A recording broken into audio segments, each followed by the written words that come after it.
parce que j'avais quand même écrit une belle histoire, même si elle devait s'arrêter là. Au Barça, j'avais beaucoup fait pour le club, que ce soit dans les stades, mais surtout en dehors du stade. En dehors du stade. J'ai toujours été là pour tous mes coéquipiers, pour tous les clubs.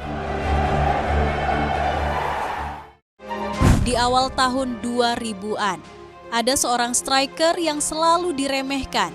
Tapi setiap hinaan, setiap keraguan, ia jadikan alasan untuk semakin bersinar.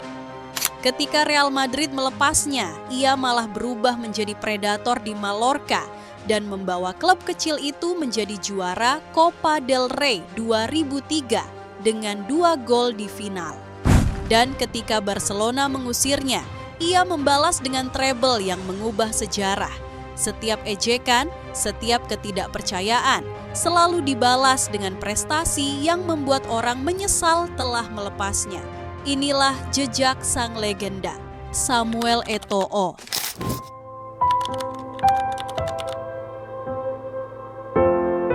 Di balik legenda yang kita lihat di final Liga Champions, ada jalan panjang yang justru dimulai dari tempat yang jauh dari gemerlap Eropa. Eto'o lahir di Douala, Kamerun. Tidak ada akademi mewah, tidak ada fasilitas super. Yang ada hanya bola, tanah berdebu, dan mimpi keras kepala. Di usia 16 tahun, ia berangkat sendirian ke Spanyol. Real Madrid memberinya debut, tapi tidak memberinya kepercayaan. Ia dipinjamkan, dicadangkan, dilupakan. Dan di titik itu, pola hidup Eto'o terbentuk. Setiap kali dunia meragukannya, ia naik level.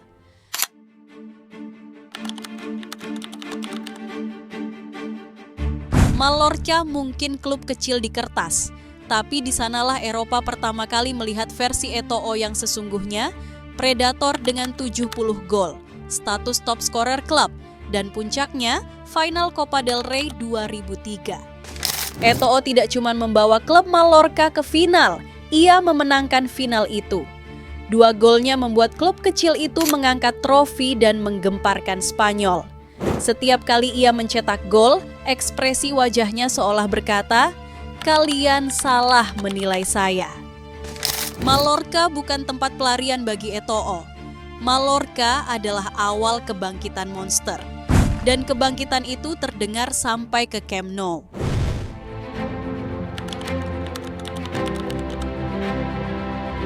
Eto'o datang ke Barcelona bukan untuk menjadi pelengkap. Ia datang untuk memimpin dan ia melakukannya persis seperti itu. Ia mencetak 130 gol untuk Barcelona. Ia tetap tak tergantikan ketika era Rijkaard beralih ke era Guardiola. Barcelona berubah menjadi kekuatan dunia dan Eto'o adalah pusat ketajamannya. Puncak heroiknya datang pada final Liga Champions 2006. Arsenal unggul lebih dulu, waktu hampir habis, harapan Barcelona hampir mati. Lalu satu peluang datang dan Eto'o tidak pernah gagal di momen besar. Satu sentuhan, satu tembakan. Final berubah dalam sekejap, Barcelona juara, Barcelona mencapai puncak sejarah. Namun seperti cerita lama yang berulang, bahkan setelah semua gol, semua pengorbanan, semua gelar, Guardiola tiba-tiba menginginkan Zlatan Ibrahimovic. Hubungan dengan klub retak. Dan pintu keluar disodorkan padanya, lagi-lagi ia dibuang, bahkan setelah mempersembahkan treble. Dan dari situlah babak paling brutal dalam hidup Eto'o dimulai.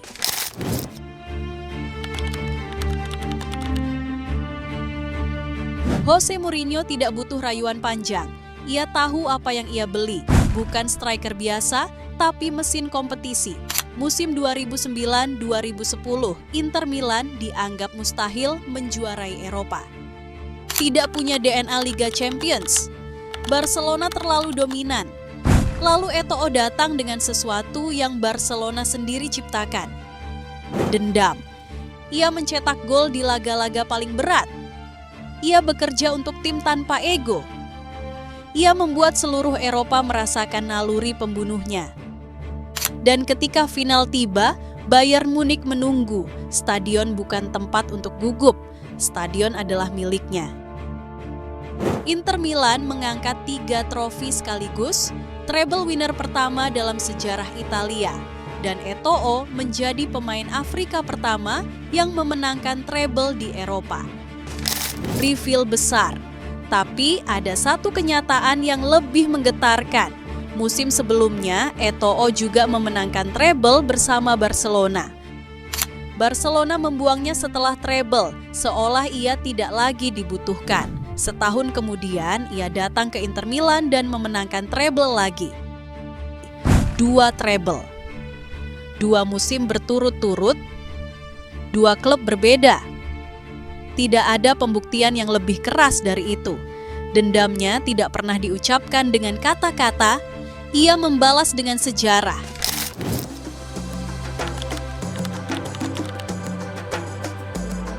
Di klub, ia legenda. Tapi di timnas Kamerun, ia simbol sebuah benua. Ia mencetak 56 gol untuk Kamerun. Dia juga meraih 2 Piala Afrika dan medali emas Olimpiade. Pencapaian yang hanya dimiliki sedikit pemain dalam sejarah. Eto'o bukan hanya memimpin timnya, ia memimpin generasi. Setiap striker Afrika yang bermimpi melihat dirinya di dalam Eto'o.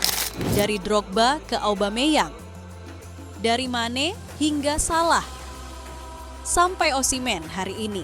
Semuanya tumbuh dengan satu standar. Menjadi striker berarti mengejar level Eto'o. Dan bahkan ketika usianya mulai menua, ia tetap tidak berhenti berpetualang. Ia berkelana ke Anzi, ke Chelsea, ke Everton, ke Turki, hingga Qatar. Liga boleh berganti, negara boleh berbeda, cuaca bisa ekstrim. Tapi satu hal tidak pernah berubah.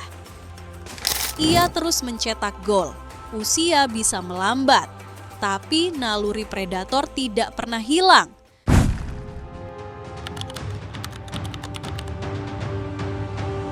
Karier Eto'o bukan tentang citra, bukan tentang pujian, bukan tentang popularitas.